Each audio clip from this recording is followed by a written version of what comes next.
नमस्कार, मैं हूं निरंजन कुमार और मेरे इस YouTube मंच पर आप सभी का स्वागत है। दिल्ली में राजेंद्र नगर विधानसभा के लिए उपचुनाव होना है और इस चुनाव के लिए दिल्ली की जो तीन बड़ी पार्टियां हैं, बीजेपी, कांग्रेस और आम आदमी पार्टी, इन तीनों ही पार्टियों ने अपने अपने उम्मीदवारों के नामों की घोषणा कर दी है और तीनों ही पार्टी के उम्मीदवार नामांकन भी कर दिए इस चुनाव को लेकर के।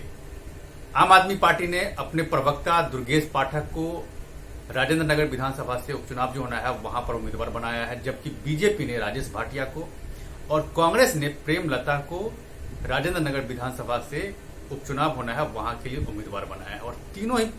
पार्टी के जो नेता हैं वो जोर शोर से अब तैयारियों में जुट गए हैं, क्योंकि इस विधानसभा के लिए 23 जून को वोटिंग होनी है और 26 जून को ये पता चल जाएगा कि कौन सी पार्टी के नेता राजेंद्र नगर विधानसभा चुनाव जीते हैं, कौन एमएलए बने हैं, ये 26 जून को पता चल जाएगा। और इस चुनाव को लेकर के तीनों ही पार्टी के जो नेता हैं बहुत ही सीरियस है और बहुत ही गंभीरता से इसकी तैयारी कर रहे हैं। नामांकन के बाद तीनों ही पार्टी के जो नेता हैं, चाहे वो राजेश भाटिया हो, प्रेमलता हो या फिर आम आदमी पार्टी के जो नेता हैं दुर्गेश पाठक जो उम्मीदवार हैं राजेंद्र नगर विधानसभा से, इन तीनों ही नेताओं के बारे में अगर मैं जितना समझता हूं, इन तीनों ही पार्टी के नेता लगातार इलाके में जाकर के, अलग अलग इलाके में जाकर के कैंपेनिंग कर रहे हैं, छोटी छोटी सभाएं कर रहे हैं, लोगों से मिल रहे हैं, उन्होंने बाकायदा रोड शो भी किया है। अभी जो प्रत्याशी हैं वही लगातार अपने फील्ड में जाकर के, अपने इलाके में जाकर के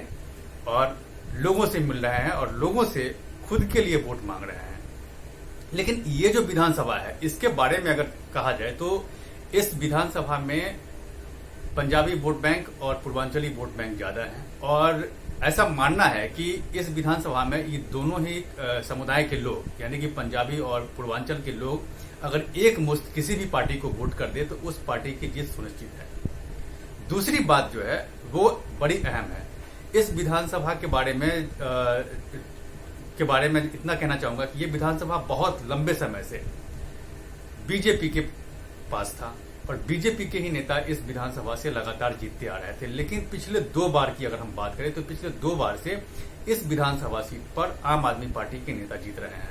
और आखिरी बार इस विधानसभा सीट पर राघव चड्ढा विधायक यहां से हुआ करते थे, लेकिन आम आदमी पार्टी ने उनको पंजाब से राज्यसभा के लिए भेज दिया, राज्यसभा के वो सदस्य बन गया, जिसके बाद ये सीट खाली हो गई, उन्होंने इस्तीफा दे दिया और इसी के कारण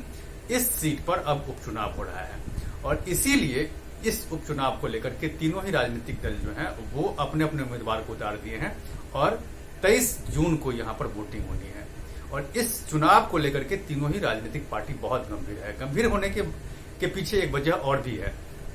क्योंकि इस चुनाव में यानी कि 26 जून को जिस भी पार्टी की जीत यहां पर होगी वो पार्टी कहीं न कहीं से किसी न किसी रूप में उनका मनोबल बहुत हाई होगा। बीजेपी हर संभव ये चाहेगी कि उसका उम्मीदवार राजेश भाटिया जो है वो इस इलाके से एक बार से फिर से एमएलए बने, वो विधायक बन जाए और ये जो सीट उनकी परंपरागत सीट थी लंबे समय से, वो सीट एक बार फिर से उनके पाले में चले जाए, उनके खाते में चले जाए।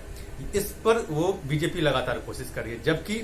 आम आदमी पार्टी ये कोशिश कर रही है कि पिछले 2 बार से उनके विधायक यहां से जीतते आ रहे हैं और इस सीट को हर हाल में उनको बरकरार रखना है। तीसरी तरफ कांग्रेस है, कांग्रेस ने प्रेमलता को वहां पर अपना उम्मीदवार बनाया है। प्रेमलता हर संभव ये कोशिश कर रही है, कांग्रेस ये हर संभव कोशिश कर रही है कि उनका जो वोट बैंक बिखर गया था उस वोट बैंक को कम से कम इस उपचुनाव के जरिए एक करने की कोशिश की जाए। इसके लिए प्रेमलता जो कांग्रेस की उम्मीदवार है वो और कांग्रेस पूरी तरह से कोशिश कर रही है कि यहाँ पर अपने बिखरे वोट बैंक जो उनका परंपरागत वोट बैंक था और आम आदमी पार्टी का वोट बैंक बन गया उसको वापस लाया जाए। तो यहाँ पर तीनों ही पार्टी जो है अपने अपने वोट बैंक को, अपनी अपनी सीट को बरकरार रखने की कोशिश कर रहे हैं और इसके पीछे जो एक खास रीजन है वो भी मैं यहाँ आपको बताने वाला हूँ। क्योंकि अगर आने वाले 6 महीने के अंदर में दिल्ली में एमसीडी का चुनाव होना है और इस चुनाव में यानी कि ये जो उपचुनाव हो रहा है राजेंद्र नगर विधानसभा के लिए, इस चुनाव में जिस भी पार्टी की जीत होगी उसका मनोबल कहीं ना कहीं हाई रहेगा और वो अगले एमसीडी के चुनाव में इस मुद्दे को जरूर बनाएगा कि उनकी पार्टी ने यहाँ पर जीती है। अगर मान लीजिए कि बीजेपी अगर यहाँ से जीतने में कामयाब रहती है, अपनी परंपरागत सीट को अगर वो हासिल कर लेती है, तो जब एमसीडी का चुनाव होगा तो इसमें कोई दो राय नहीं कि वो अपनी नई तरीके से रणनीति बनाएगी और आम आदमी पार्टी पे हमला करेगी कि आम आदमी पार्टी की जो नीतियां है वो नीतियां बहुत अच्छी नहीं है और इसी की वजह से राजेंद्र नगर की जो जनता है उन्होंने उपचुनाव में आम आदमी पार्टी को नकार दिया था। और अगर आम आदमी पार्टी यहां पर जीत लेती है तो वो इस मुद्दे को एमसीडी के चुनाव में भुनाएगी और वो ये कहेगी कि आम आदमी पार्टी की जितनी भी नीतियां हैं उन नीतियों से यहाँ की जनता और दिल्ली की जनता कहीं न कहीं उनको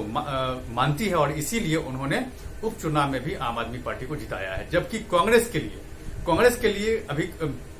न तो खोने के लिए कुछ है न पाने के लिए कुछ है, तो वो यही कोशिश में है कि हर संभव वो कोशिश करे कि अपने वोट बैंक को अपने पाले में लाए और यहाँ पर जीतने की कोशिश करे। तो यहाँ पर क्या है कि हर पार्टी का अपना कुछ न कुछ एम है और उसी को लेकर के इस चुनाव में वो पब्लिक के बीच जा रही है। दूसरी तरफ देखिए, यहाँ पर बीजेपी और कांग्रेस ने एक काम और किया है कि बाहरी बनाम स्थानीय इस इलाके को कर दिया, इस चुनाव को कर दिया, क्योंकि यहाँ पर आम आदमी पार्टी ने जो अपने उम्मीदवार बनाया है दुर्गेश पाठक बाहरी हैं, वो यहाँ के रहने वाले नहीं हैं। जबकि राजेश भाटिया जो बीजेपी से प्रत्याशी हैं वो राजेंद्र नगर विधानसभा से ही रहने वाले हैं और राजेंद्र नगर विधानसभा के इलाके से ही वो पूर्व पार्षद रह चुके हैं। दूसरी तरफ कांग्रेस की जो उम्मीदवार हैं प्रेमलता, वो भी राजेंद्र नगर विधानसभा की ही रहने वाली है और इसी के एक इलाके से वो भी पूर्व पार्षद रह चुकी है कांग्रेस की तरफ से। तो इन दोनों ही पार्टी के नेताओं ने बाहरी बनाम स्थानीय लोगों को स्थानीय करने की कोशिश की है, ताकि यहाँ की जनता ये समझे कि स्थानीय लोगों को जिताना बहुत जरूरी है और स्थानीय लोग ही काम आएंगे। ये करने की कोशिश की जा रही है और ये बताने की कोशिश की जा रही है कि बाहरी अगर कोई चुनाव जीत करके जाएगा तो वो आपके पास नहीं आएगा। ये लोगों के मन में डालने की कोशिश की जा रही है। दूसरी तरफ क्या है कि जो आम आदमी पार्टी के जो नेता हैं वो अपने 5-6 साल से जो दिल्ली में जो सत्ता में है अभी लगातार, तो वो अपनी उन रणनीति को लेकर के पब्लिक के बीच जा रहे हैं और पब्लिक के बीच अपनी बात रख रहे हैं। जबकि आम आदमी पार्टी के नेता के ठीक विरोध में बीजेपी और कांग्रेस कर रही है कि इस इलाके में पानी की समस्या बहुत ज्यादा है, बिजली की कटौती होने लगी है। दूसरी तरफ क्या है कि जो गंदगी बहुत ज्यादा है। तो इन सारे मुद्दों को उठा रही है कि जो आपको पानी दे उसी पार्टी को आप वोट दीजिए, उसी नेता को वोट दीजिए। ये बाहरी बनाम स्थानीय करने की कोशिश की जा रही है। अब देखना यह है कि 23 जून को जब राजेंद्र नगर विधानसभा में जो चुनाव हो रहा है, 23 जून को जब यहाँ के लिए वोटिंग होगी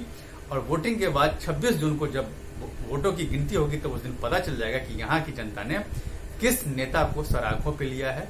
दुर्गेश पाठक को लिया है, राजेश भाटिया को लिया या फिर प्रेमलता को लिया है। इन पर मेरी नजर बनी हुई है। आप मेरे साथ बने रहिए और अब तक अगर आपने मेरे इस YouTube चैनल को सब्सक्राइब नहीं किया है तो प्लीज सबसे पहले आप मेरे इस YouTube चैनल को सब्सक्राइब कीजिए, लाइक, शेयर और कमेंट जरूर कीजिए। इसमें एक कमेंट बॉक्स है जिसमें आप जाकर के इस मुद्दे से रिलेटेड अपनी राय आप रख सकते हैं, जिसका जवाब मैं आपको दूंगा। तब तक के लिए धन्यवाद।